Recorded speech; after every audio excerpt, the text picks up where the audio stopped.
Hello everyone, my name's Aaron and today I'm doing my presentation on color Doppler. Regular Doppler imaging has been around since the 1950s, and it wasn't really till like the late 1970s when color Doppler was being first developed.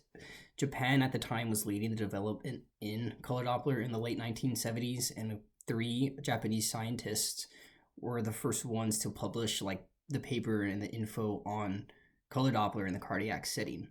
In 1984, the first color Doppler images were shown at the Radiological Society of North America in North America. However, in 1987 is when officially like color Doppler like took off in the United States, and then it has basically evolved into a very good diagnostic tool which provides valuable information to us sonographers as well as to the clinicians we give our information to. So what is color Doppler?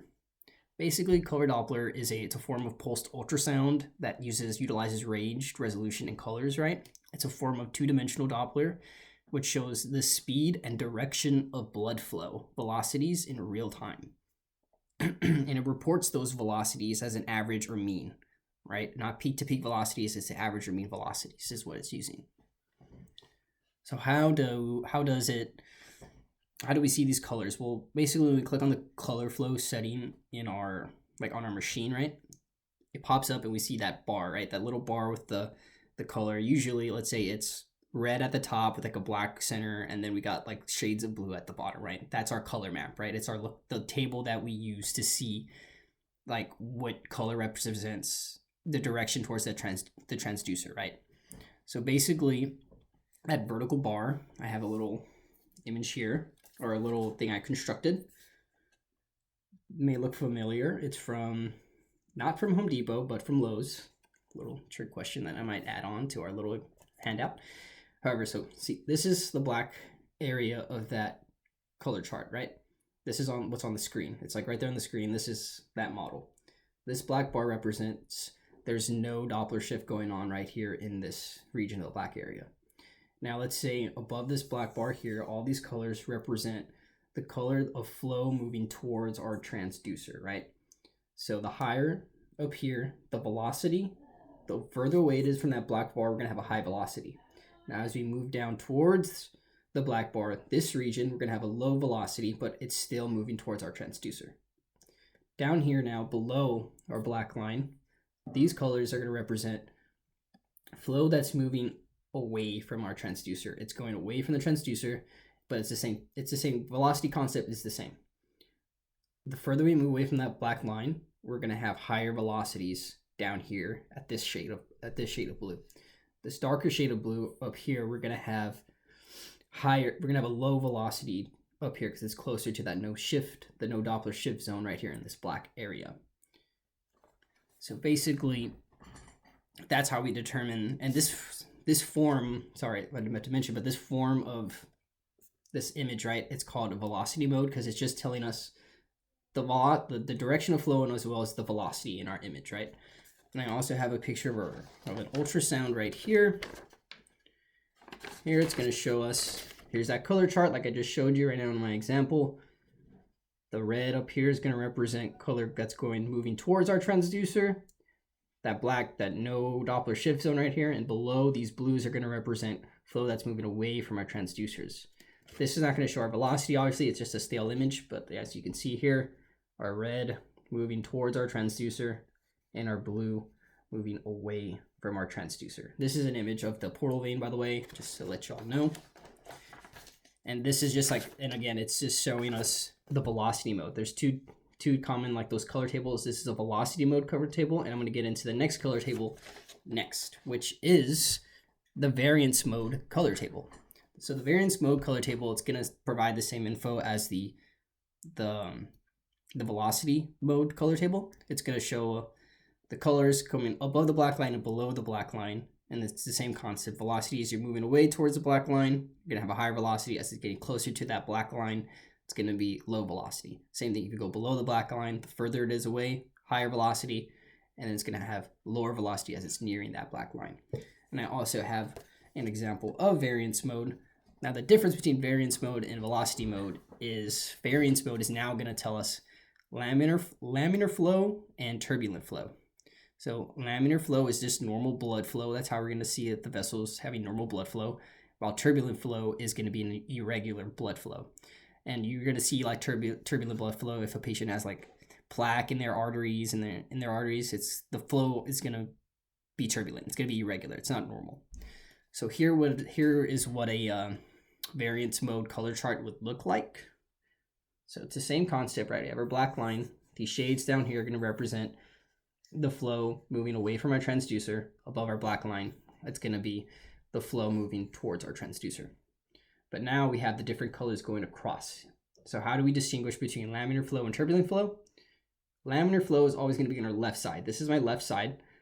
This is going to be laminar flow. An easy way to remember that is laminar begins with an L, left begins with an L. It's going to be our left side. As we're moving towards the right, this side's going to be our turbulent flow. So that is how we're going to distinguish between laminar and turbulent. Laminar left, turbulent right.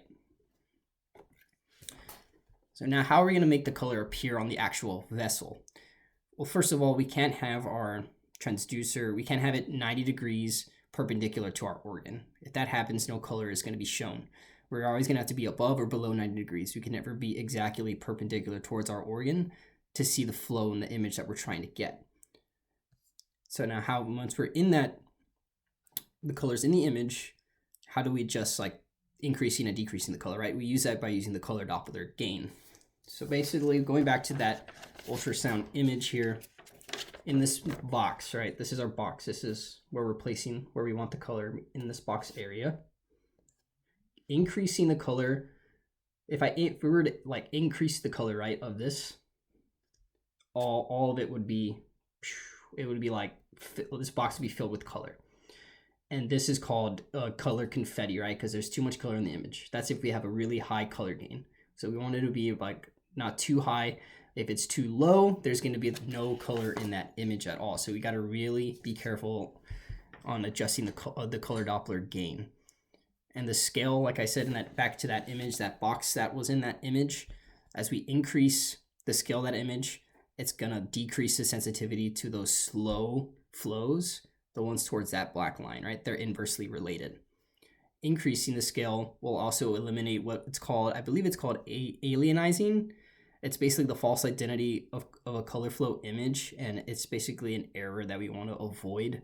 So increasing the scale will try to eliminate that alienizing effect of it.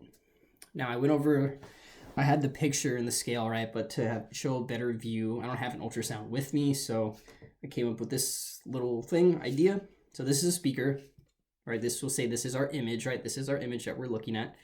I'm going to turn it on. Oh, there we go. All right, it's booted on.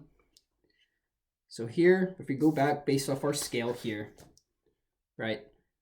The reds, the oranges, and the yellows are going to show us flow that's moving towards our transducer. Now let's say our blue colors down here, and let's add green and purple, right? They're going to be colors that are moving away from our transducer.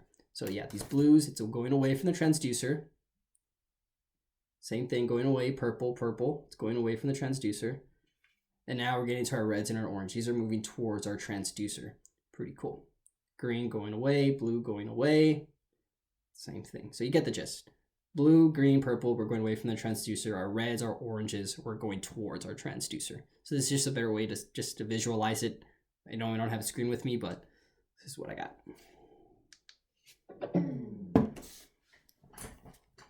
So now, like, how does color Doppler like affect our patient? Well, there really hasn't been enough studies done as of now. There really isn't any biological effects that color Doppler has on the patient. So, but because of the Alar principle, right, we have a decreased power output coming into the patient, decreasing the overall power of the ultrasound on the patient. So safety measures have been recently installed, which is always a good thing. Now, how do we apply color Doppler? You can apply color Doppler applications to like a multitude of things. We can use it to detect, the carotid artery stenosis. We can use it to detect renal artery stenosis. We can try to assess acute and chronic deep vein thrombosis. And it's not simple to simple and easy to use color Doppler, right? It's very user dependent. So as us sonographers, we need to be careful on what we're actually measuring with like the color gain and the scale, the color Doppler scale, right? We have to be careful because we can make something up that's not there. So we got to be careful with that. We got to be really precise on what we're doing. So now the future advances of color Doppler. There's three ones that are being like open now or talked about now. It's radiant flow, HD live flow, and HD live flow silhouette. These three are basically used in assessing like the fetal cardiac anatomy and prenatal diagnosis of like the congenital and congenital heart anomalies associated in fetuses. It's pretty cool. It's basically using 3D color Doppler equipment to see flow in like a 2D grayscale image. It's pretty cool. So that's all I have for my presentation. I hope you all enjoyed it and filled out the worksheet. Have a good day.